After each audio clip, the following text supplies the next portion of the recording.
शांति। आज सभी बहनें भाई न सिर्फ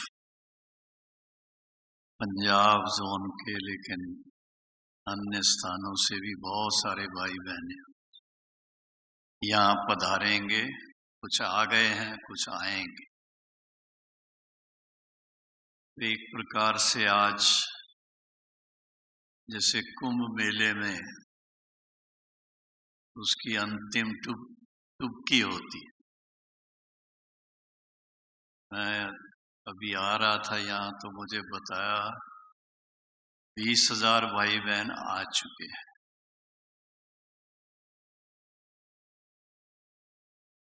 शाम तक आसपास से और भी आते हैं तो 21-22,000 भाई बहनें आएंगे।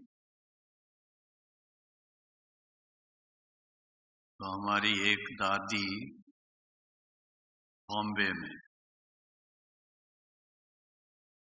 सेवा केंद्र पर जब भाई बहनें आते थे तो बॉम्बे में बैठने के लिए जो क्लास का हॉल था बहुत बड़ा नहीं था, छोटा था। तो उनको बार बार कहना पड़ता था बिंदु होकर के बैठो और नजदीक होके बैठो। तो यहाँ भी अभी आज का दिन मैं समझ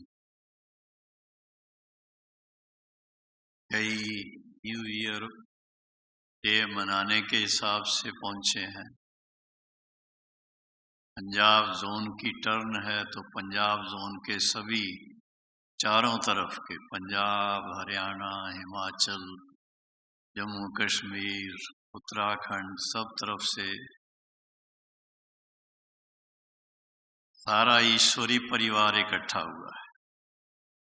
वैसे वहां तो इकट्ठे नहीं होते हों,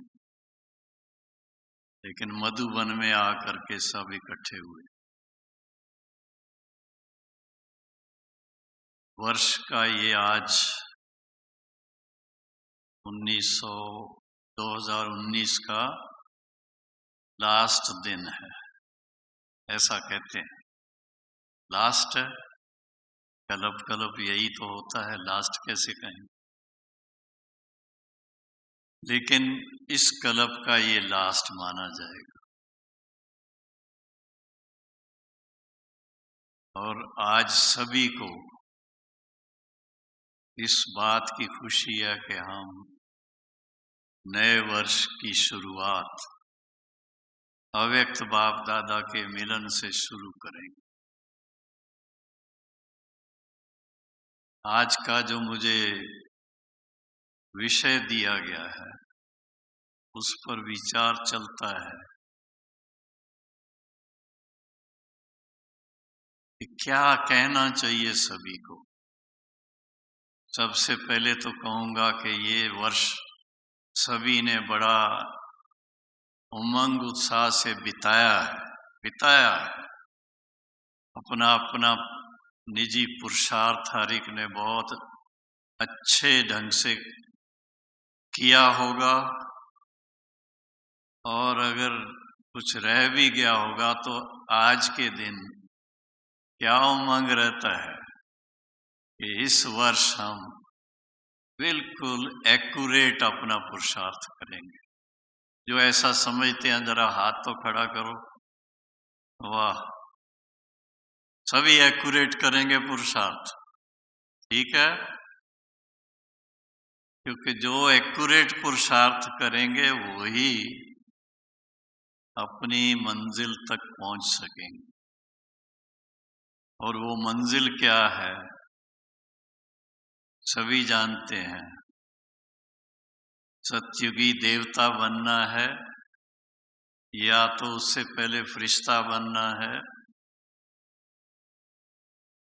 पर सब फरिश्तों के या देवताओं के लक्षण क्या है? क्योंकि लक्षण अभी से अगर हमारे एक्टिविटीज में होंगे अपने मन वाणी कर्म में होंगे तो वो संस्कार बन जाएगा और वो संस्कार हमारे साथ चलेगा। जैसे बाबा कहते सतयुग में ये ज्ञान नहीं होगा जो यहाँ पर रचता और रचना का ज्ञान मिलता है, ये यहीं रह जाएगा, लेकिन साथ जाएंगे जो स्थिति हमने बनाई होगी।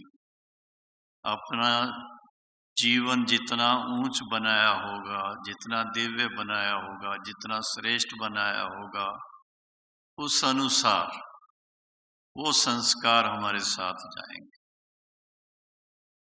तो आज का दिन स्व अवलोकन का दिन है, अपने आप को थोड़ा देखने का दिन है। साक्षी होकर के अपने को देखना है कि हमने ये सारा वर्ष जो बिताया, इस वर्ष में पहली बात हम आत्म स्मृति में कितना रहे, थोड़ा सोचना। आत्म स्मृति में कितना रहे। दूसरा, बाबा कहता है निरंतर मुझे याद करो, उसमें हम कहाँ तक कामयाब रहे। निरंतर याद में अंतर न आ जाए। और तीसरा, कभी भी एक दिन भी बाबा जो इतना ऊपर से परम धाम से आकर के ईश्वरी ज्ञान की शिक्षा देते हैं,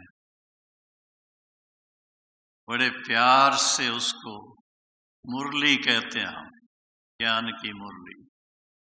चाहे वो साकार में उन्होंने चलाई, चाहे वो अव्यक्त रूप में चलाई,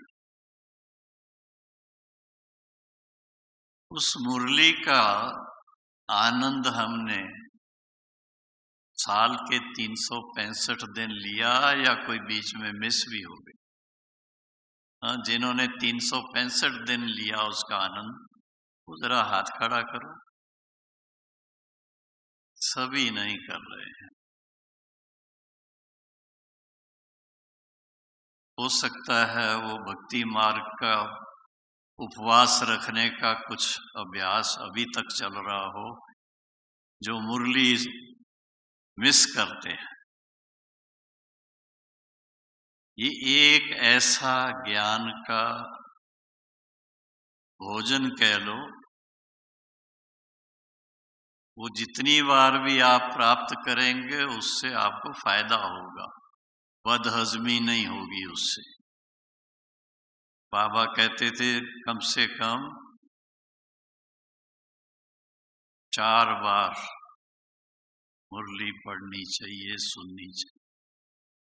4 नहीं तो 2 बार, 2 नहीं तो कम से कम 1 बार, इतना तो होना चाहिए। क्योंकि आजकल कई भाई बहने, ब्रह्मा कुमार ब्रह्मा कुमारी भाई बहने भी नेचर क्योर कर रहे हैं। कोई 1 बार ही सारे दिन में भोजन करते हैं, कोई 2 बार ही करते हैं।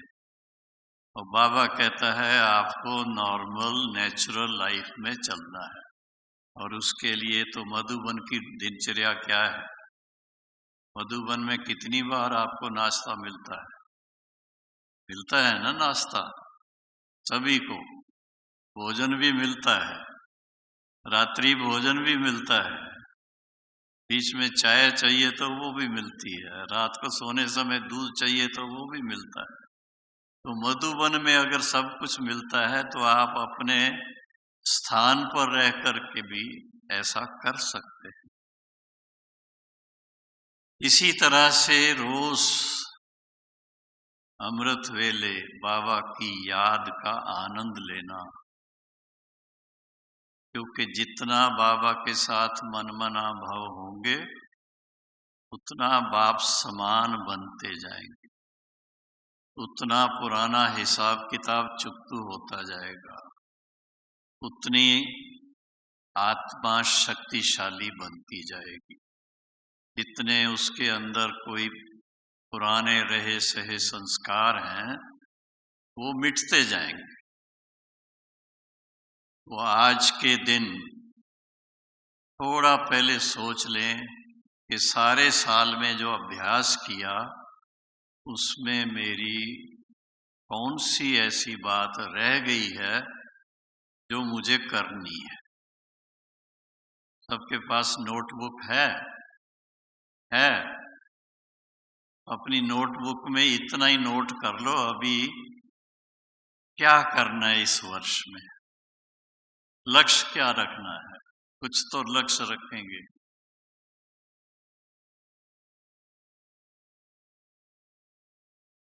लिख रहे हैं? अच्छा, चलो ना भी लिखो, मन में तो आ ही जाता है कि अभी थोड़ा थोड़ा ये और करने की जरूरत है। लक्ष्य क्या है हमारे सामने? लक्ष्य बहुत बाबा ने ऊंचा दिया। देवता बनना है। और जैसे हम पहले दिन क्लास सेंटर पे गए तो हमारी बहन जी ने कहा ये ईश्वरी ज्ञान है, इस ईश्वरी ज्ञान से नर श्री नारायण बनता है, नारी श्री लक्ष्मी बनती है, और इसका 7 दिन का कोर्स है। हमें तो बड़ा एक आश्चर्य लगा था कि 7 दिन में हम नर से श्री नारायण बन जाएंगे। 61 साल हो गया, अभी तक 7 दिन पूरे नहीं हुए हैं।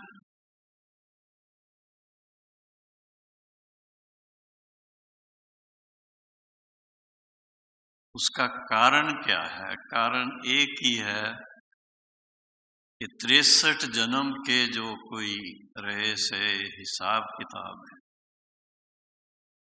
वो जब तक पूर्णतया समाप्त नहीं हुए हैं तब तक आत्मा कर्मातीत नहीं बन सकती। और जब तक आत्मा कर्मातीत नहीं बनी है तब तक जो देवताओं के गुण हैं वो पूर्णतया धारण नहीं होते। कहीं ना कहीं कुछ कमी रह जाती। तो देवताओं की महिमा क्या है सभी जानते हैं। देवताओं की महिमा में क्या गाते हैं?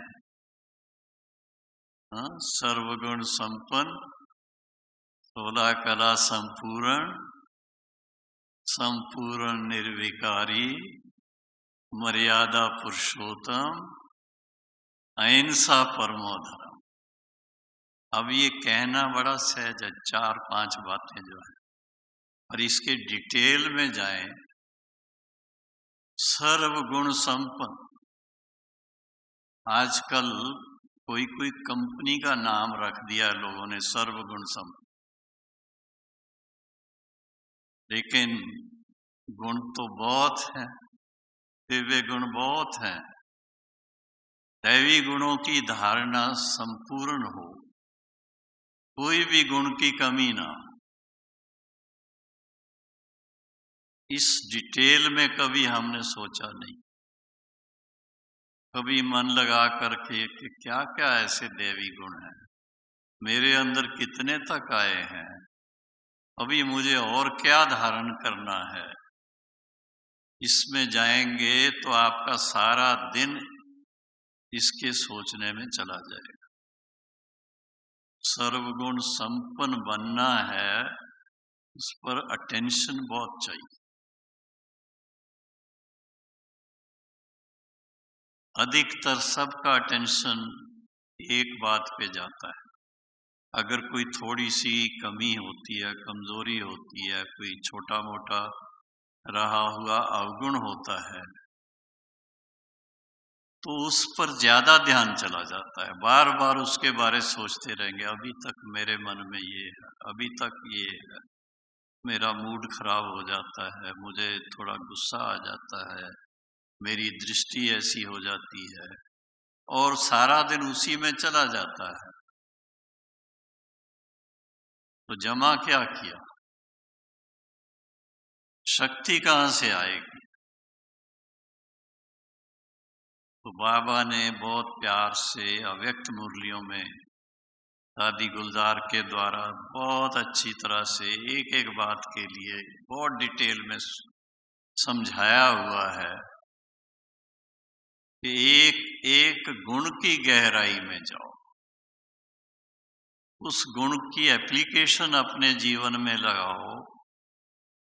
नहीं लगाते हैं तो कितना नुकसान हो जाता है, उस बात के ऊपर अटेंशन चाहिए, तब सर्वगुण संपन्न बन सकेंगे। और फिर सर्वगुण संपन्न के साथ और क्या है? सर्वगुण संपन्न 16 कला 16 कला कौन कौन सी है कला? कभी सोचा है?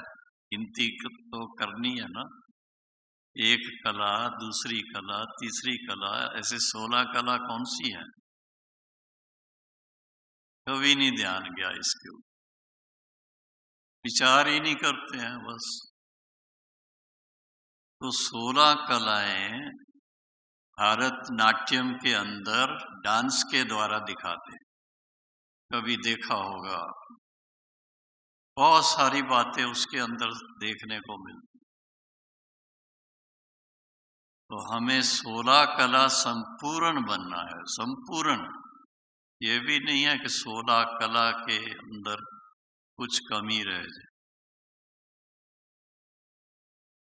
संपूर्ण निर्विकारी, ये सब के इंटरेस्ट की चीज है, क्योंकि हम सब जानते हैं कि जितना हमारा मन निर्मल रहता है, जितनी हमारी वाणी शुभ और शुद्ध रहती है, जितनी हमारी दृष्टि दिव्य रहती है, जितने हमारे कर्म श्रेष्ठ रहते हैं, उतना ही हमें अति इंद्रिय सुख का अनुभव होता है। और अति इंद्रिय सुख का अनुभव जिसने किया है, उसको दूसरी बातें अच्छी नहीं लगती। इस हिसाब से अपना देखना है कि मैंने कहाँ तक अपने अंदर से इन कमियों को दूर किया है, जिसके लिए भक्ति में बार बार प्रार्थना करते थे, हे भगवान इन कमजोरियों से हमें बचाओ। हाँ, चाहे कहीं पर भी, मंदिर में भी, गुरुद्वारे में भी, चर्च में भी यही प्रार्थना करते हैं, हे भगवान 5 विकारों से बचाना। ऐसे बोलते हैं ना, ठीक कह रहा हूं? तो 5 विकारों का त्याग बाबा सिखाता है, और बड़ा सहज तरीका उसका बाबा ने क्या कहा, एक एक को आप हटाने की कोशिश करोगे, कभी एक जाएगा तो दूसरा आ जाएगा, दूसरा जाएगा तो तीसरी बात आ जाएगी कोई। इसलिए संपूर्ण निर्विकारी, संपूर्ण निर्विकारी, जो संपूर्ण निर्विकारी बनने के लिए तैयार हैं, जरा हाथ उठाओ। संपूर्ण सोच लीजिए, थोड़ा थोड़ा रखना हो तो अब फिर नहीं हाथ खड़ा करो। तो आप सब पास विद ऑनर हो गए, ताली बजाओ अपने लिए।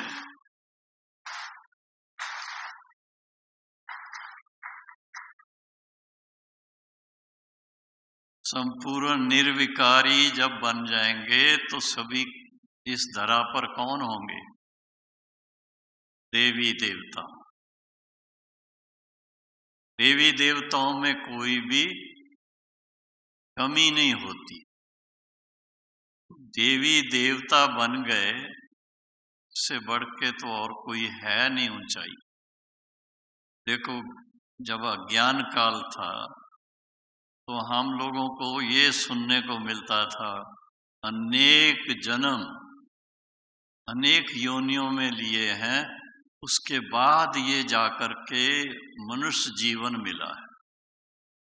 इतना अमूल्य जीवन है मनुष्य जीवन। लेकिन फिर भी आज के दिन भी चारों तरफ दुनिया का क्या हाल है? अगर ऐसा है कि बहुत अनेक योनियों में जन्म लेने के बाद मनुष्य जीवन में आए तो मनुष्य बहुत अच्छे होने चाहिए। लेकिन चारों तरफ का वायुमंडल क्या है? न्यूज़पेपर देख लो, आजकल टीवी पर भी बहुत आता है, सब कुछ है, सब नेगेटिव न्यूज़ होती है। और कई तो न्यूज़ वाले खुद ही कहते हैं, positive news is no news, negative news ही न्यूज़ है। लड़ाई झगड़ा, कई और बातें हैं, बहुत सारी। तो हमें आज ये सोचना है कि इस संसार को हम परिवर्तन करना चाहते हैं। बाबा का संकल्प है, इसीलिए तो वो धरा पर आया है। आज की मुरली अनुसार भी सतयुग में नहीं आएगा, कलयुग के अंत समय ही आता है और आया हुआ है। अभी इस समय वो कार्य कर रहा है, करा रहा है। तो हमें बाबा के इस कार्य को अच्छी तरह से समझना जरूरी है और इसको अपना जीवन का अंग बनाना जरूरी कि हमें स्वयं भी ऐसा श्रेष्ठ जीवन बनाना है और अनेक आत्माओं को उमंग उत्साह में ला करके उनको भी सद्मार्ग पर चलने के लिए हिम्मत दिलानी है। आज के युग में बहुत आपको समाचार मिलते हैं, डिप्रेशन में जा रहे हैं, ड्रग्स ले रहे हैं और कई ऐसी बातें हो रही हैं। उसका एक ही कारण है कि अपने सोमान में रहना नहीं। सोमान में रहना शुरू कर दें, दूसरों का आदर सत्कार करना शुरू कर दें, सम्मान देना शुरू कर दें, तो आप सोचिए इतना परिवर्तन हो जाएगा समाज के अंदर। सामाजिक परिवर्तन का सहज साधन बाबा ने जो बताया है, मुरली में वो शब्द सुनते हैं, क्या करो? सम्मान दो और सम्मान लो, दोनों तरफ हो जाता है। इसी तरह से बाकी भी गुण हैं। प्यार दो तो प्यार दो, किसी की इज्जत करो तो आपकी भी इज्जत हो। तो ये सारी बातें बड़ी सीधी सिंपल सी बातें हैं, बहुत सहज हैं, लेकिन अटेंशन नहीं रहती। तो इसके लिए आज भले ये वर्ष का अंतिम दिन है, संगम युग का अंतिम दिन नहीं है अभी, ये आप मान के चलना। संगम युग में हमें संपूर्ण बनने का लक्ष्य है और उसके लिए हमें सोचना है कि हमें अपने पुरुषार्थ नवीनता और क्या लानी है। तो सबसे पहली बात है, जो ईश्वरी नियम है, ईश्वरी मर्यादाएं हैं, उनको अच्छी तरह से समझना है, जानना है और उन पर चलना है। जितना उस पर चलेंगे आप हमेशा मुस्कुराते रहे, मन खुश रहेगा। आपका मन खुश होगा तो आपको दूसरों को भी खुशी देने में आनंद आएगा।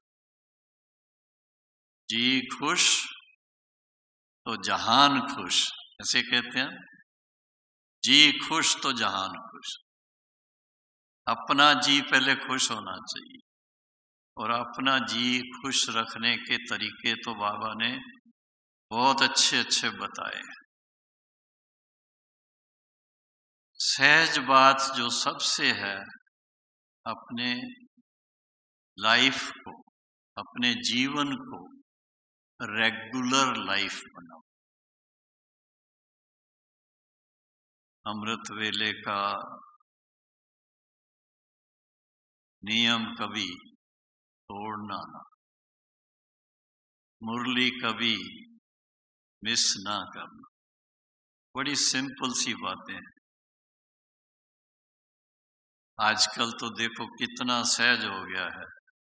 आप सेंटर पे जा सकते हैं तो सबसे अच्छा, बाई चांस नहीं जा सकते हैं, मोबाइल पर सुनो, कहीं पर भी बैठ करके सुन सकते,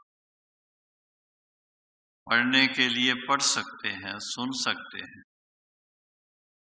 लेकिन इसको इस ढंग से अगर लिया जाए कि शरीर के लिए जैसे हमारे लिए कुछ नियम है, स्नान पानी करना है, नाश्ता करना है, भोजन करना है, उनको हमने सहज रीति से स्वीकार किया हुआ है। इसी तरह से हम आत्माओं को सशक्त होने के लिए, शक्तिशाली बनने के लिए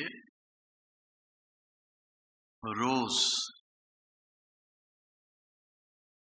ईश्वरी याद, जिससे आत्मा पावन बनती, और ईश्वरी ज्ञान, जिस ज्ञान का गायन है, नॉलेज इज पावर, प्रैक्टिकल वो देखने में आता। ज्ञान के आधार से ही कर्मों में श्रेष्ठता आती है। जब कर्म श्रेष्ठ होते हैं वो आनंद ही आनंद है। आज सारी दुनिया के अंदर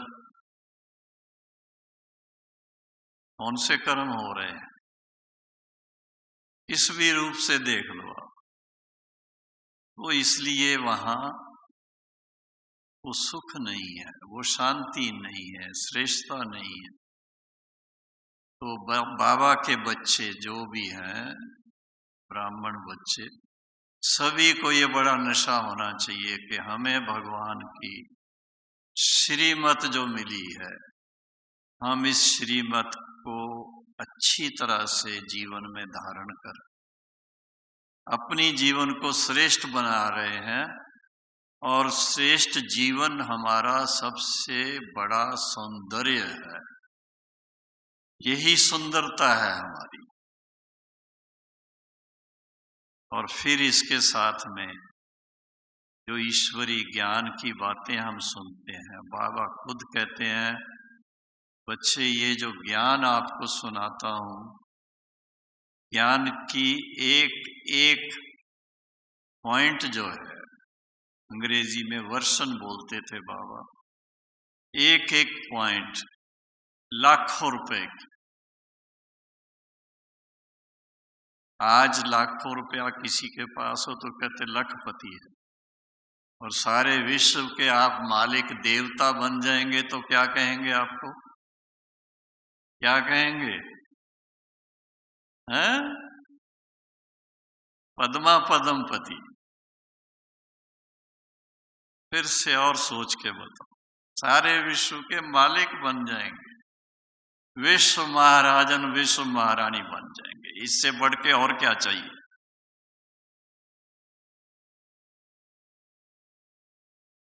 तो ये सब बातों का ध्यान रखते हुए नए वर्ष में हमको करना क्या है? तो पहली बात है कि नए वर्ष का एक रेजोल्यूशन पास कर लेना, अपने ही मन में या अपने नोटबुक में लिख लेना कि मुझे इस वर्ष क्या क्या करना है। लौकिक में जो भी करना हो वो तो करना ही है, लेकिन आध्यात्मिक जीवन में क्या क्या करना है, चारों ही सब्जेक्ट को अच्छी तरह से उसकी गहराई में जाना है। अगर कोई किसी सब्जेक्ट में भी कमी है, किसी से मदद लीजिए, बड़ी बहन जी से पूछ लीजिए, बड़े भाइयों से पूछ लीजिए, लेकिन क्लैरिटी होनी चाहिए।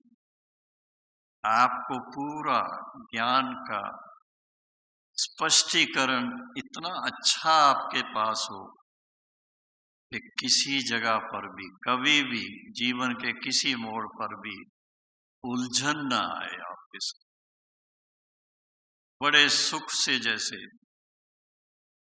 जीवन आप जी सकते।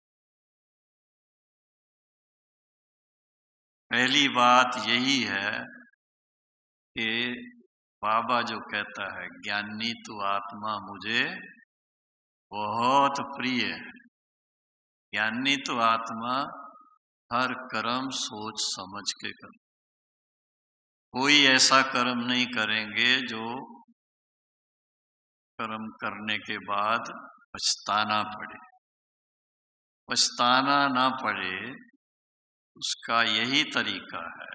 कहते हैं थिंक बिफोर यू एक्ट। कर्म करने से पहले विचार करो, ये राइट है या रॉन्ग है, इसका फायदा होगा या इसका नुकसान होगा। बातें तो बड़ी छोटी छोटी सोचते भी हैं, लेकिन कभी कभी ऐसा सुनने को मिलता है, सोचते तो हैं कि सब अच्छा करें, पर जब दिन का अंत होता तो देखते हैं कि सब अच्छा नहीं होता, कुछ ना कुछ ऊपर नीचे हो जाता। तो इसका मतलब क्या हुआ?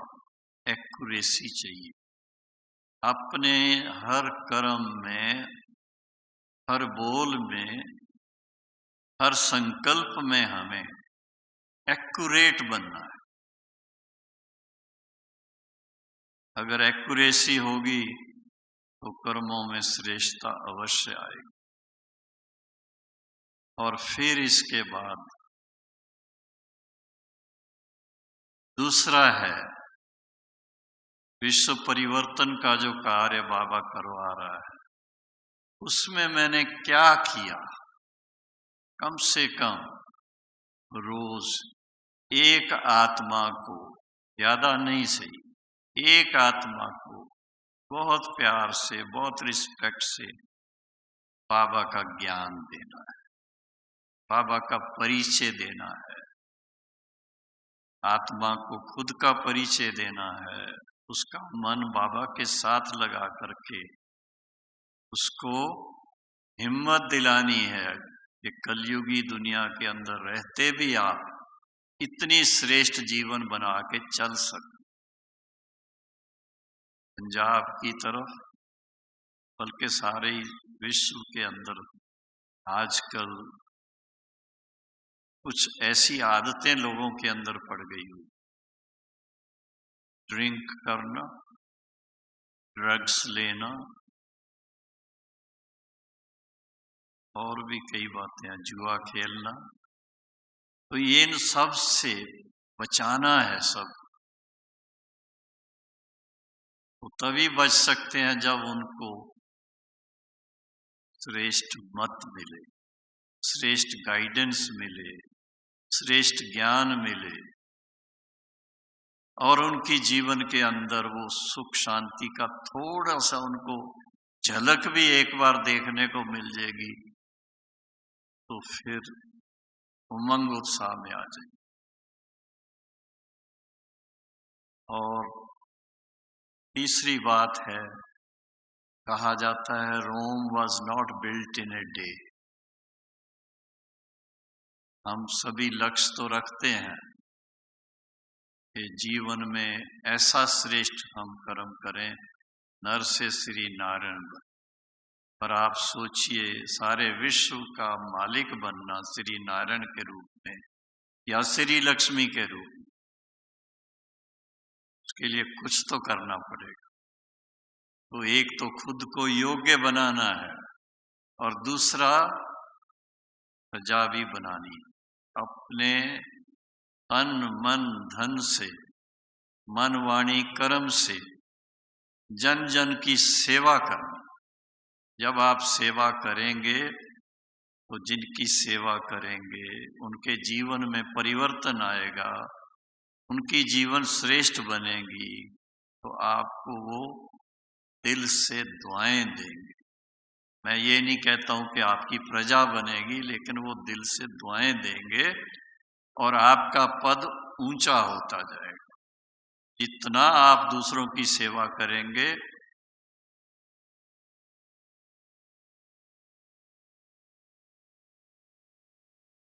इसलिए बाबा ने सबसे पहले यही बात सिखाई, चैरिटी बिगिंस एट होम।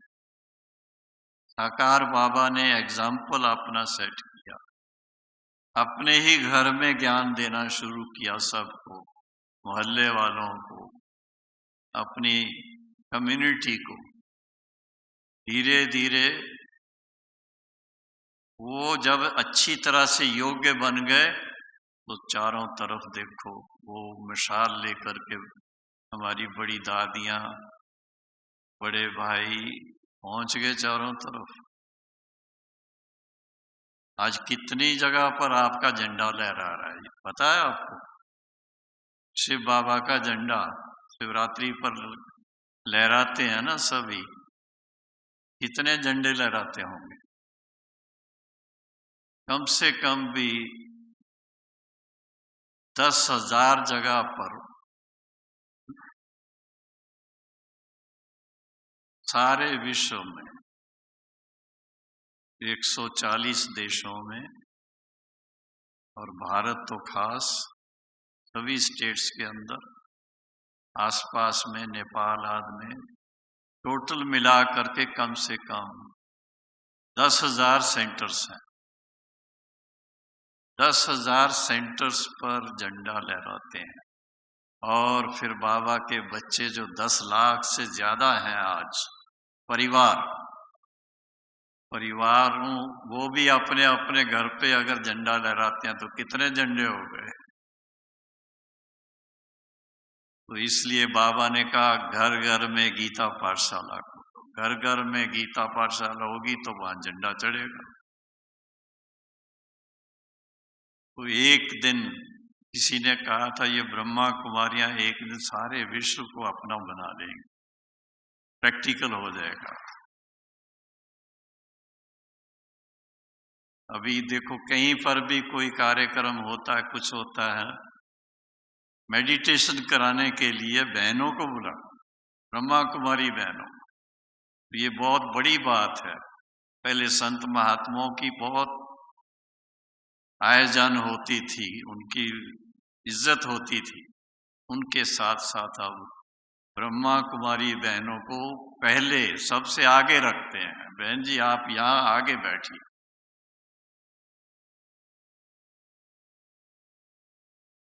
तो ये बहुत सारी ऐसी बातें हैं,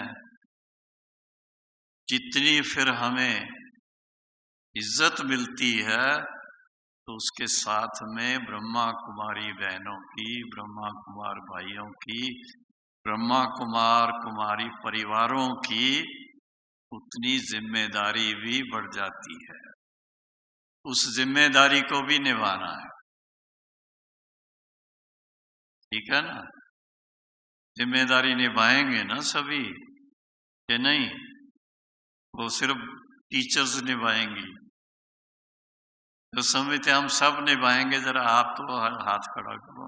वाह, बहुत अच्छा, खुशी की बात है कि सभी के मन में ये बात आई है। तो नए साल में ये जिम्मेदारी निभाने का कार्य करना कि कोई ऐसा रह ना जाए जो जिसको बाबा का संदेश ना मिले। इसकी बजाय कि हम कहें अभी कितने साल बाकी हैं। ऐसे कई बार पूछते हैं, मेरे से भी पूछते हैं, अभी कितने साल बाकी हैं। कोई पूछेगा श्री कृष्ण का जन्म कब होगा। मेरे मन में आता, मैं इतना ही पूछता हूं, क्या हम तैयार हो गए? अपने आप से पहले पूछो, हम तैयार हो गए हैं? और हमने सबको तैयार कर दिया है? अपनी जिम्मेदारी को समझें थोड़ा। तो इस वर्ष अपनी जिम्मेदारी कहो, इसको निभाना है। कोई एक भी ना रह जाए जो कहे कि बाबा मुझे आपका ज्ञान नहीं मिला।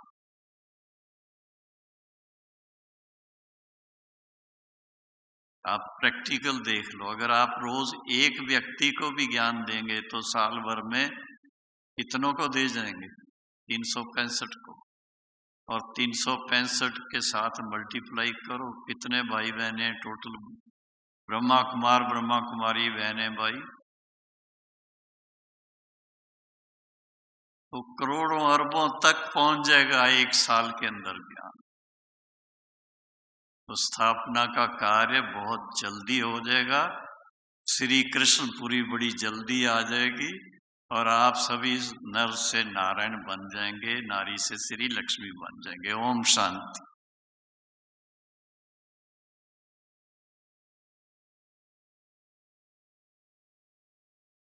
अभी सभी बहुत लाइट होकर के, क्योंकि हम सब आत्माएं हैं लाइट।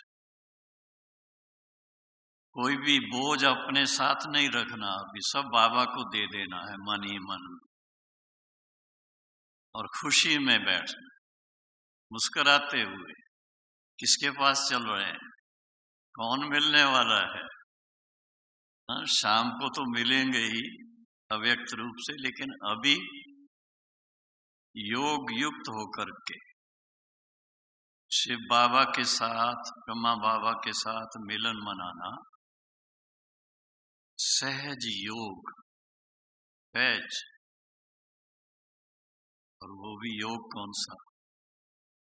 राज, बुद्धि का योग। हर पर्सनैलिटी के अंदर बुद्धि हर एक की राजा के रूप में।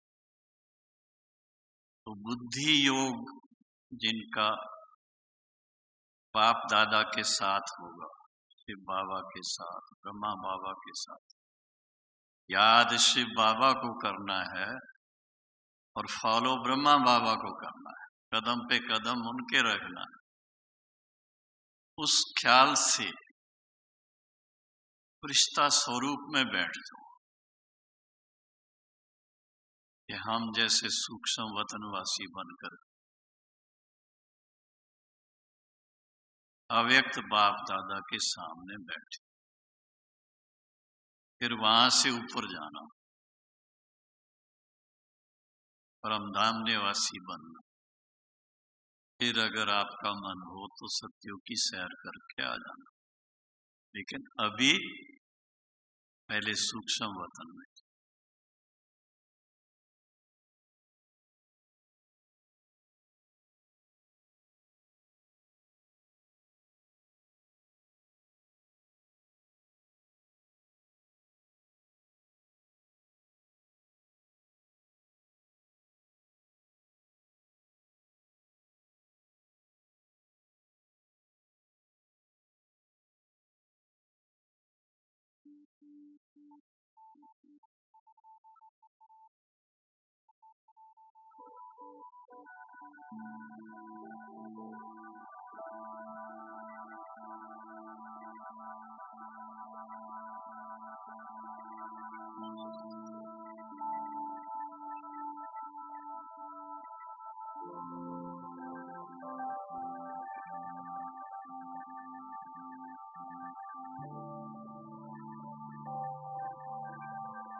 भी फरिश्ता स्वरूप से अपने निज स्वरूप में ज्योति स्वरूप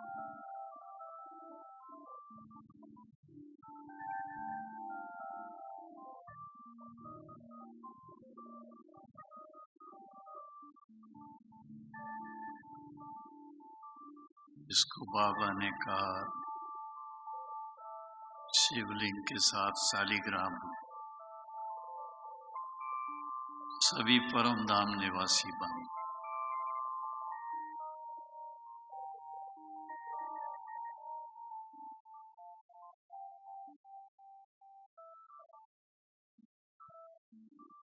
अपने स्वधर्म में